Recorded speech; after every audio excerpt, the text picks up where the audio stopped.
Now, Israel's war machine is rolling into Gaza City. Despite global outcry, the operation to take over the enclave's largest city has begun. But as tanks and troops push forward, the IDF is struggling with a fight of its own. A shortage of soldiers and waves of deserters. Take a look at our next report. Gaza City is under brutal Israeli siege. The strip is witnessing a deadly offensive which sees no bounds. The day starts with loud explosions, lighting Gaza's skyline.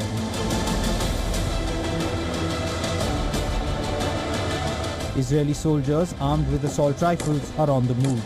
The streets of Gaza are all movement and chaos. Israeli tanks and soldiers advance into Gaza City, tightening the noose.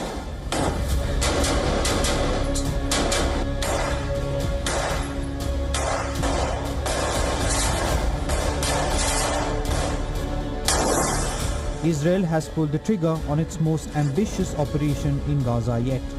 The offensive is codenamed Gideon's Chariots B. The plan consists of 5 divisions, 14 brigades, and an army of more than 100,000 troops. The first waves of soldiers have already moved in, from Zaytun in the east to Jabalia in the north. Israel says the mission is to encircle, strangle, and finally storm Hamas's stronghold. But behind this massive push lies a hidden crisis. The IDF is struggling to fill its ranks.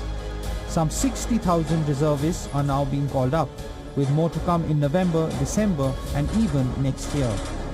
Another 20,000 have had their tours extended. The total is a staggering number which stands at 130,000 troops.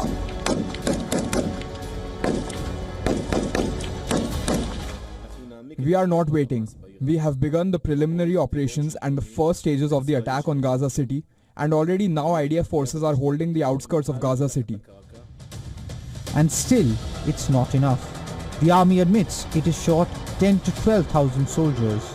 So now, for the first time, Israel is looking abroad, to the Jewish diaspora. The target is young men and women from America and France. And the goal is 600 to 700 new recruits every year. All of this as thousands of Israelis are trying to leave the army. More than 14,600 deserters have walked away, many of them ultra-Orthodox men who have long fought conscription. The IDF is now arresting draft dodgers.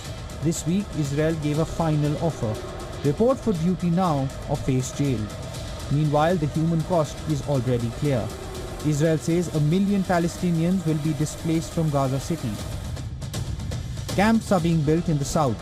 Aid stations, field hospitals, and even the European hospital in Khan Yunis are being prepared for the exodus.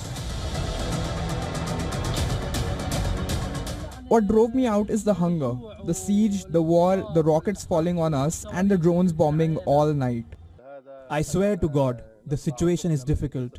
The missile attacks made us leave, and we were afraid of a mass exodus when everyone leaves, so we won't find transportation or any other means to leave. The head of the UN Palestinian Refugee Agency warned that children suffering from malnutrition in Gaza will die during Israel's Gaza City military operation amid worsening hunger crisis. Today, we are living in the reality of this famine, and the famine is spreading throughout the Gaza Strip.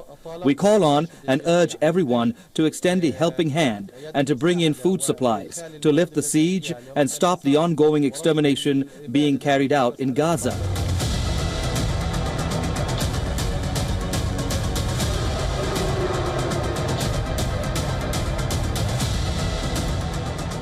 With figures from our health centers, we have seen that between the month of March and today, a 6-fold increase in the number of severely malnourished children, which means that if no measures are taken today, they are certainly sentenced to death.